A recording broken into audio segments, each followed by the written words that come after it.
What's going on, guys? Today I'm going to be installing and reviewing this set of all-weather floor mats sent to me for review by Viwik. I hope I'm saying that correctly, Viwik or Viwik.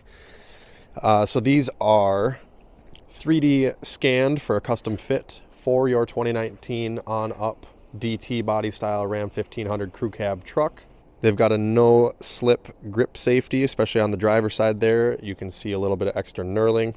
They offer all-weather protection made with an environmentally free TPE material. So currently these all-weather mats are going for $129.99 on Amazon. I will put the product link down in the video description where you can get them. Of course, price is subject to change, but that's the current price as I'm filming this. Now to start, you're going to obviously unbox the product. A lot of these 3D printed floor mats, when they come, they have to fold them to box them up and stuff. So you're going to get stuff like this where you can kind of see the edge is a little folded flat here. When I first got it out, it was actually bent like that.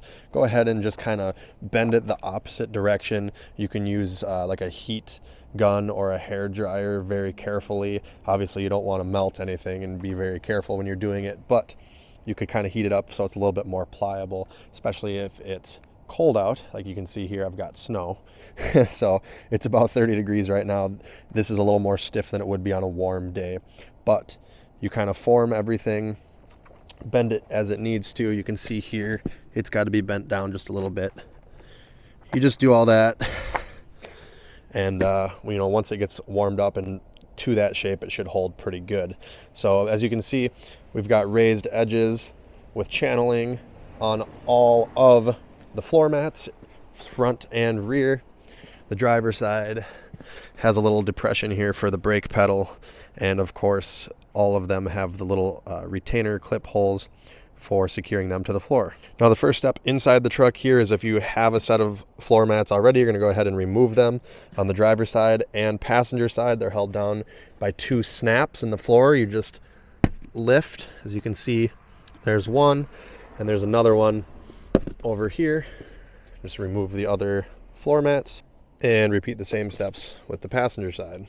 Now, a lot of other all-weather mats, and these ones included, I recommend actually removing this panel because it makes installing them easier and a cleaner look, in my opinion.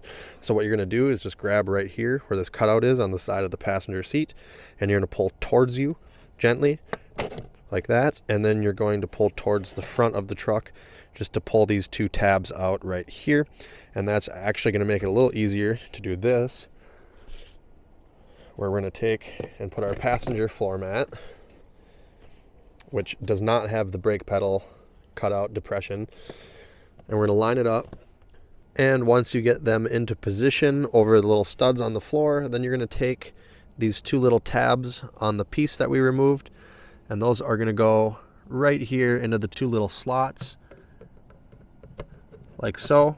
You're just going to feed the back in like that, and then you're going to line up this metal clip and this little plastic dowel with the two holes, the hole in the slot cut out right here on the metal rail, and you're just going to push in. And as you can see now, this actually goes over the floor mat, and it kind of holds it in place a little bit better. And if you try to put this in place with this here, it actually doesn't fit as well. So a lot of them like this, I find it better to do this step. And then the same on the driver's side. The driver's side one is a little bit wider, so with the pedals it does take a little bit more effort to get into place, but it's still nothing that's difficult. We'll go ahead and line up the alignment studs on the floor again. Got that one in place, and that one. Now on the driver's side, I find it not really worth trying to do anything with this panel. On the passenger side, it's worth it. The passenger panel sticks out more because your bottle jack and everything for changing your tire is on that side. This one doesn't stick out as far. If you try to tuck this underneath this panel doesn't like it. So driver's side, we're just going to lay everything flat like so. And then it's also really important on the driver's side to really push it down towards the floor here in the corner by the pedals. Otherwise you won't be able to get full motion out of your pedals. So I'm making sure that the brake doesn't hit and the accelerator pedal goes all the way until it hits its natural stop. I did have to shove this down because originally I didn't push it down far enough. And we're done. We can move on to the rear. For the back, I like to lift the seats up just to give you a little bit more room. So once the seat is up, there should be just one snap on each side for the rear, I believe.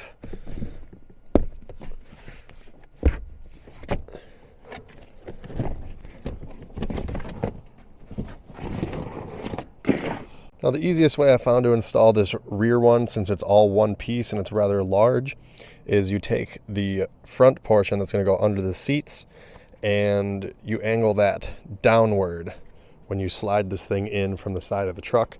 That way, once you get it into place like I have it, you can just grab the bottom, flip it forward, and it will kind of dive into place. As with the front, we're gonna move it around until we line up our holes here. And depending on your height and your seating position in the truck, it's going to kind of dictate if you need to move your seats or not. That might help you. You know, if you're really tall and you got the seats super far back, maybe you want to move the seats forward to put the rear floor mat in. And if you're really short, you might want to move the seats back to get your front mats in. So just keep that in mind if you're having a little bit of troubles. Another thing to note with the rear one is you want to be careful when you're feeding the front of it underneath. This is the passenger front seat right here. You want to make sure that you get the floor mat underneath your foot vents. It's very easy to just kind of jam the floor mat right up to it, and then it's going to block your vents. So if you got people in the back, they're going to get cold feet or maybe hot feet, who knows.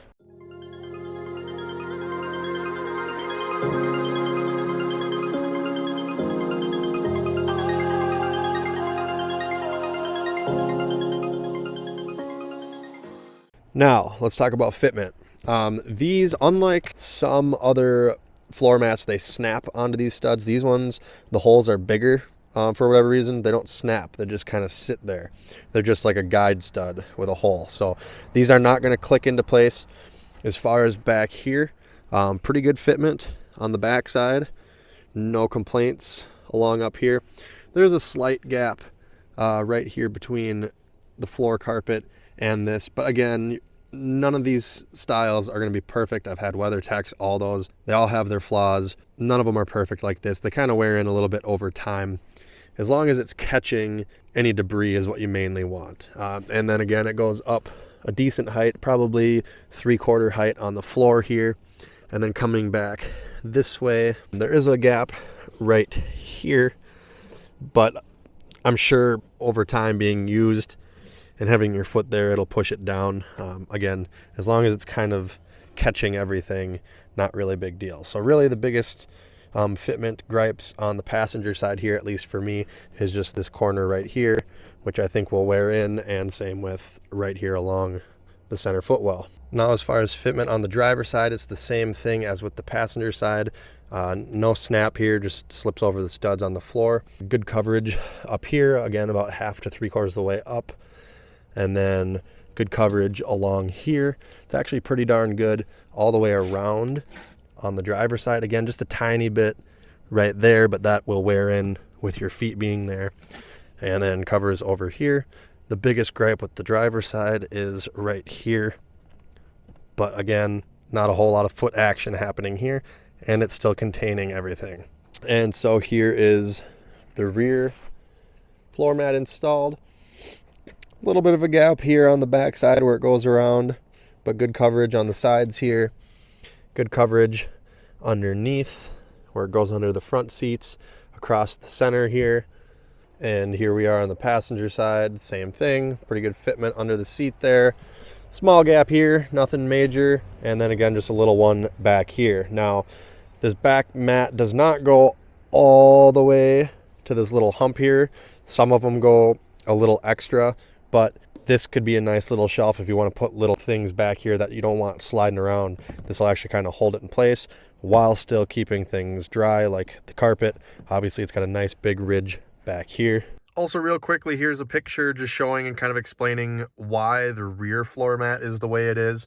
It's meant to work with the crew cab trucks that have the under seat storage, and that's why the rear floor mat doesn't go all the way to the back. So they make the one rear floor mat, and it's compatible with both rear seat configurations. Now, they may make one down the road that's for the trucks like mine without the under seat storage, but for now, this is the only one available. And I will also fold the seats down so you can see what it looks like there.